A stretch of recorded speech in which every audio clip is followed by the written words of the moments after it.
Raise your hand if you are tired of hearing all these buzzwords, including self-care. And then you see a nice little graphic of somebody in a bathtub with bubbles and champagne or rosé and this carefully curated caption. I want to dig into talking about what self-care really is and also how to actually implement it into your business. As busy entrepreneurs, we are slammed all the time. We have all these things we have to worry about. But today I'm bringing on Ashley Miller. She is a corporate wellness specialist. She works with large employers to help make the most impact she can for the most amount of people. And with wellness, that can be physical, which is what she's certified in, but we also talk about mental, emotional, and you can even take it to be spiritual care that we need to have in our businesses. I brought her on for us to talk about the 4 tips about self-care for entrepreneurs and how you guys can implement this into your business. So let's get started with episode 87 of the Business Bites podcast. Welcome to the Business Bites podcast, the podcast for busy entrepreneurs. Whether you're an online entrepreneur or seeking after brick and mortar success, this podcast brings you quick bites of content so you can learn and grow anywhere you are. Now here's your host, Rachel Brainke.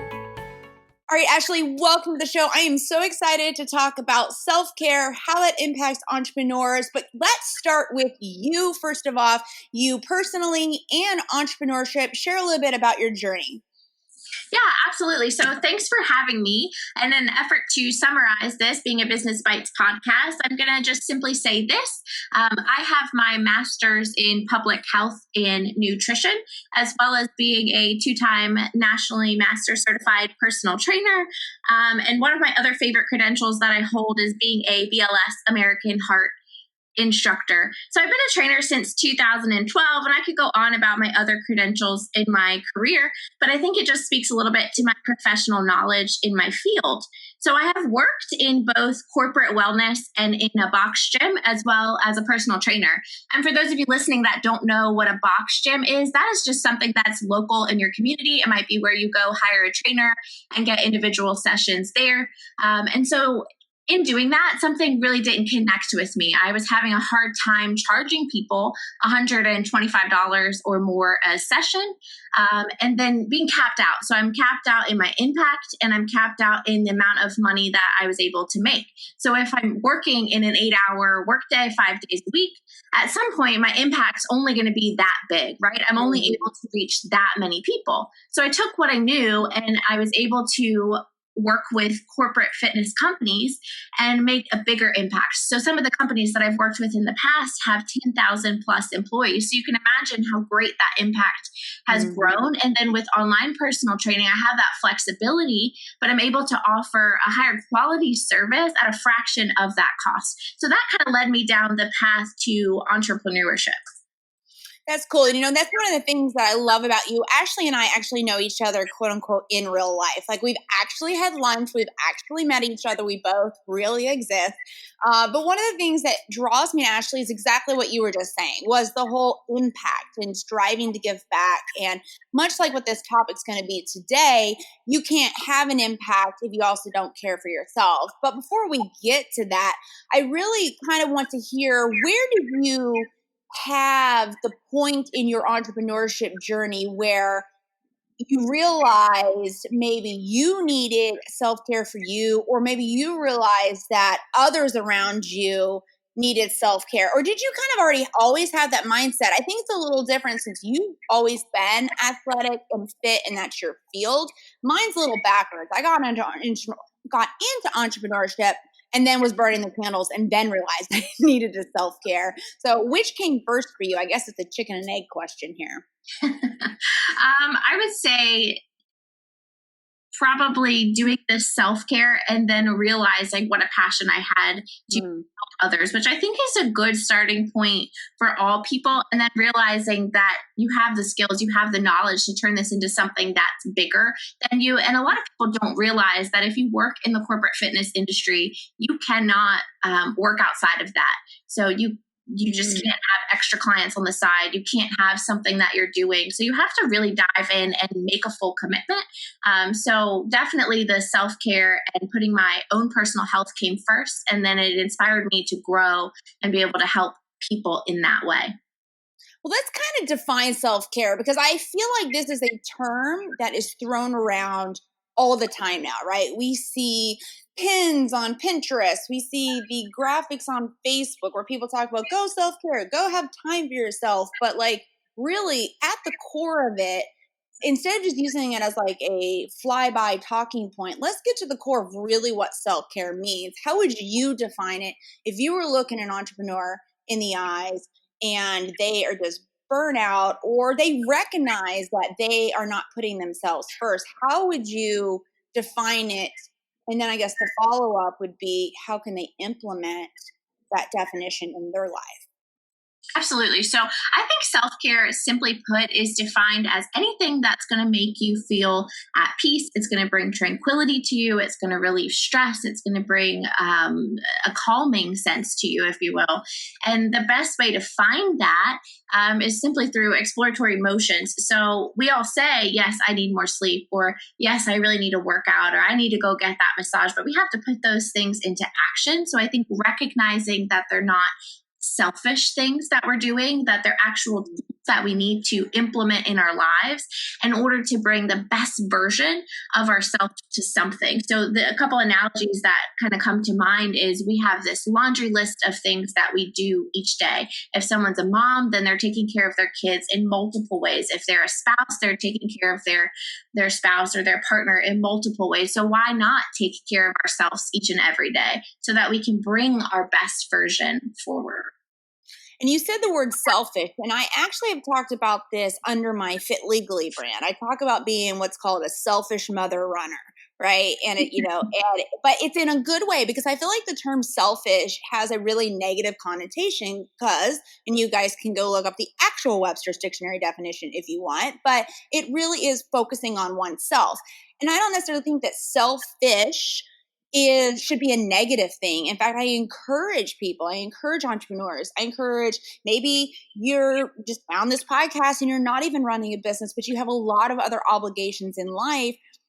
What's the saying? You can't pour from an empty cup. So you have to fill you. You have to fill what you need in life. And I think selfish becomes negative when you're so focused on self and your interest above others in a predominant manner. And I think that's kind of where the balance and play comes into here, is you can be selfish. You can guard your time and guard your care. Like you said, it's tranquility. And tranquility can mean a variety of things for people. When you first said it, I was thinking, oh, calming, sitting, reading a book. But then I quickly switched to what my self-care is, and it's running 15 miles, which can be tranquil. It's not. And I think that's what's great about this conversation. I'm glad that we're having this, is because I want to flip the script on this whole self-care notion and what it really means. I mean, what do you do actually? What does your self-care look like? So my self-care comes in a variety of forms, but I utilize it in one specific way. So I'm sure we'll talk about this here in a little bit, but I am a firm believer that you are only going to get the respect that you give yourself. So what I mean by that is I carve out at least an hour a day for myself, and some self-care things that I do. First and foremost, working out. But let's say I want to go and get a massage because I love a good massage and some muscle release there and a lot of tension release. But I'm going to use that same hour where I normally would work out, and I'm going to use that to go get my massage. So depending on how I'm feeling that day, I'm going to be changing the self-care and understanding that some days I might be able to fit in 2 hours of self-care. And like you said, it's not selfish to do that, but it's actually going to be beneficial to me and those around me overall. I like that you have highlighted this idea that it can change from day to day, because even myself, if you had asked me at the very beginning of this, what is your self-care? Obviously, I would say going running or working out, because in my mind, I'm thinking, well, I have to pick what it is and I have to stick with it. But there's actually freedom in every day. It could be something different. So you can rotate it. You can go through hobbies. You can go through whatever it is that you enjoy. And so I love that. I don't know. I just feel much more free knowing, oh, maybe tomorrow I'll just go sit and have coffee for an hour and not plug into the internet, not talk to anybody, and just sit and be. And that's just as important as if I go and I run or what other way, maybe reading or something else that I enjoy in my self-care. Which actually, so I guess it's kind of really our first tip here is identifying what is best for you and also knowing it doesn't have to be just one thing. My subsequent question on that is, how should entrepreneurs fit this into their busy lives? Yeah, exactly. So, like you said, that kind of fell into our first tip in figuring out what self-care is and how that works for you, and understanding that it can be multifaceted. It can change as you change each day. So how to work that in is actually literally scheduling that in. I have found to be the most effective way. Mm-hmm. And whether it's a boss that you're meeting with or a family member that you're meeting with, that's your self-care time. And I don't move that time for anything. Yes, there's going to be emergencies or, times where we might change that, but I don't move it typically. If this is my self-care time and I've scheduled it at 4 p.m., let's say every day, then I'm going to stick to that. And that's going to be what keeps me accountable in that. So scheduling it out, get it physically actually on your calendar. I love that because it's a non-negotiable appointment for the most part at that point. And it actually makes it harder than for me to make excuses and for me to say no. And another thing with that, especially in light of, I would say my busy life, but we all have busy lives. If I don't get that self-care done first thing in the morning, so many things pop up during the day that there is a high probability that it's not going to occur later. Now, everyone's schedules may be different. I just found for me, if I don't schedule that first thing and I don't get that done, and it has other impacts too, it puts me in a better mood, I'm more relaxed, I'm a happier, nicer person, probably because I've already ran out half my energy for the day, which actually isn't far from the truth. I'm an anxious person by nature, very type A, control, obviously, as many of you well know, but that also can be a detriment, being so high strung and forward thinking and a strong personality can actually start to work against you to a point. And I find a way to rein myself in is by putting self-care first. And mine's obviously physical exertion. So not only does it fill me, but it also is helping to temper my own emotional, maybe this is a bit more deeper than we wanted to get into, but also my emotional and physical needs, not just the whole, the brain power needing a little recharging. Yeah, absolutely. And to kind of piggyback off of that, with being flexible in that, you said working out or doing your self-care in the morning is what's most beneficial for you. I would say that I have a type A personality too. And it really depends on the day and what I have going on that day. So if I'm going to be at home working from home that day, I have to get that workout in or that self-care done in the morning for the exact reasons you mentioned. But if I'm in an office all day and I'm having meetings back to back, then honestly, I use that self-care at the end of the day to relinquish stress that has gone on throughout the day. And then just one more tip that I think the listener might find helpful is I always have gotten pushback if I tell someone, hey, I'm going to go work out and then I'll meet you somewhere. Sometimes people don't always relate to that. Or if you say I have self-care, then I'm going to go meet you, they might not receive that. So I've always found it helpful to say I have an appointment at X time. And it's with a client, and that's all I really need to explain. And people really respect that and receive that well. And your real friends know you're going to roll up in spandex and a messy bang, and they're going to be fine with it. Yeah, they know what that code means. Yeah. But it's interesting because especially I'm a people pleaser. And saying no is very difficult, although I've gotten better at it over the years. For me, like I said, it's harder for me. Once it's on the calendar, it's harder for me. Well, I guess I should flip it on the tech. It's easier for me to be able to say no to people when I say I have an appointment or I have a commitment. They don't need to know what it is. And this especially is in light of if maybe you're working with clients, right? And I was thinking up until now in the context of like colleagues, people you work with, your boss, etc. But when I'm working with clients, you never really want to say to them, oh, hey, I'm going to go run instead of I can't meet with you in the morning because of that. Because it just sounds like you don't value them, although they're probably entrepreneurs, they're probably perfectly fine, yada, yada. But it just has a buyer's confidence in this element of you're sending them a message inadvertently. And so what you said is so spot on. Like I have a commitment or I have an appointment, or I don't even tell them that it's available at all.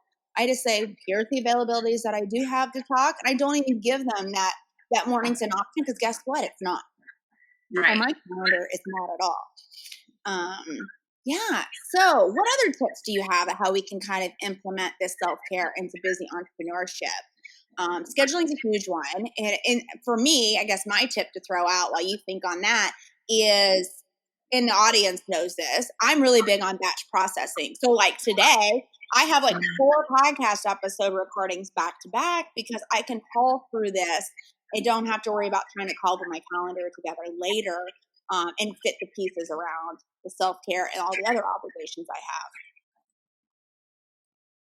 Yeah, absolutely. That makes total sense. And you can use all that creative energy kind of in that one setting. But I think the last really key thing to focus in on, and we touched a little bit on it already, is understanding the selfishness of it, that it's not a bad thing, that it is definitely an okay thing to do. And I want to bring up a point. I read recently that professional athletes, spend an average of 4 hours a day on their self-care. So if a professional athlete spend this amount of time on their self-care, I'm sure that we can carve out 30 minutes or 60 minutes a day to put ourselves first, and understanding that we are so worthy of that, and just giving ourselves permission to do that. So that's some kind of emotional internalizing, but it's really something that I think some people just need to hear, that it is okay to have self-care, and we are worthy of taking that time for ourselves.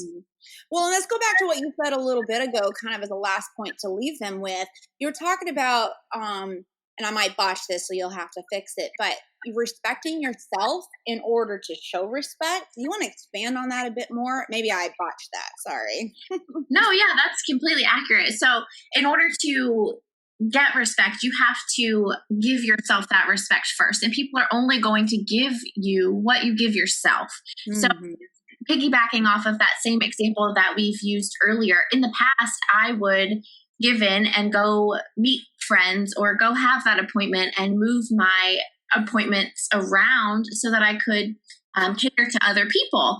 And in turn, I wasn't giving myself that self-care, but using that version of making sure that I'm getting the respect that I need for myself and that I deserve, and saying, hey, I've got this commitment or I've got this appointment, and then sticking to it. I think is really what I meant there. No, I like that. I think that's great. And it's all about, everything's about selling. It's all about marketing. It's all about the messaging, right? So it's all about how you communicate it to others. And it's now that everyone knows that what I do in athletics is a big part of my life, it's just commonly accepted. I can throw it out there and it's good and people respect it. But I did find in the very beginning, and some of you guys know my story, I was like 100 plus pounds overweight. And when I was first starting, I was so scared to tell anybody, yeah, I'm using running as my self-care, because they would look at me and go, you can barely walk to the mailbox. Like, you're using that for self-care. And I just didn't want the judgment that was attached to it. But once I started getting bold, and like what you're talking about, and was respecting myself with what I was doing. And I'm not saying you guys have to go out and tell people about your self-care, but I think it's more the message in line with the respect. Also respecting what you're doing for yourself, being proud of what you're doing for yourself. And again, you don't have to share it with anybody, but I do think, like Ashley just said, there's something to be said for doing the self-care, being proud in it, respecting yourself enough to do it. And it's just going to shine through and show through confidence in other areas. And that can only improve your life quality and your entrepreneurship in general. Absolutely. And sticking to it. So, when you do get that initial pushback or that fear of judgment, because it's just reality, it's going to happen in some capacity. It's just sticking to it, making that commitment to yourself. And no matter what other people are putting out there on you, just stick with it. Like you gave the example of going to the mailbox. If that's your thing and that's what you're focused on for that moment of self-care, then you go every day and you do it, no matter what people are giving you as far as feedback, because eventually you will outlast that feedback and you will get stronger through the process in a positive way. And Ashley and I keep mentioning like athletics, but that's just because that's what's prominent in our lives right now. This really could be anything that you guys enjoy. I know some people who do needlework. I don't even know the first thing about doing it, but I actually do love hearing about it. So by getting involved with other people and asking them specifically about their self-care, you can garner new ideas of what you could do for yourself. Eyes can be opened up to new hobbies. It's a new talking point for you to have with people. So look at this not just as like an individual activity, although that's where the most of the benefits are going to be. I think you also can utilize this element of self-care to network, get to know other people, create relationships. And at the end of the day, if they don't know what self-care is, you can point them right back to this episode and hopefully they can find something for themselves. Well, Ashley, thank you so much for this. Do you have anything you want to leave with them? If not, I'll wrap up and give them the info of where they can reach out and get more info from you. I don't think so. I think we've really done a good job in covering some key points here today. So hopefully they found that very useful. Yeah, sounds great. Well, guys, please make sure you're going to run over, and gals, not just guys, run over to rachelbrinke.com/EPI87. We'll have show notes, transcript, a link to all of Ashley's stuff. And there's also going to be a link to the Business Bites Facebook group. Please dig in. We are actually going to be doing a large giveaway coming up in October. For my birthday, I do it every year, and it's always Rachel's favorite things. You guys can get notified of that through the Business Bites Facebook group or else on the email list at rachelbrinke.com/free checklist. That has a free legal checklist for you. Guys, it is great today to talk about this. Please commit to this. Jump into the group and let us know what you're doing for self-care, other ideas for other people, and let's get focused on succeeding in our business, but also succeeding in life. Thanks for joining Rachel on this episode of the Business Bites. For show notes, a list of recommended tools, or referenced episodes, you can find them at businessbitespodcast.com. Until next time.